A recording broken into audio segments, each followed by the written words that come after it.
আপনাকে আমরা জানাতে চাই, আমরা অভুক্ত, আমরা না খেয়ে আছি। আমাদের সন্তানরা মা বাবারা চিকিৎসা নিতে পারতেছে না।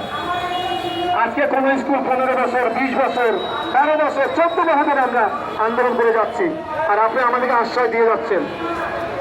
এই স্কুলে আমরা অনেক আশা ভরসা নিয়ে করেছি এবং সেই স্কুলে বিনা টাকায় পড়াচ্ছি। আজকে আমাদের এখানে যারা আসছেন টাকা ধার করে আসছে, এটা ছাগল বিক্রি করে এখানে আসছে, হাঁস বিক্রি করে আসছে, হাঁসের ডিম বিক্রি করে এখানে আসছে। এই কিষাণ অভুক্ত, তাদের চেহারার দিকে তাকিয়ে দেখেন কত কষ্ট করছে তারা।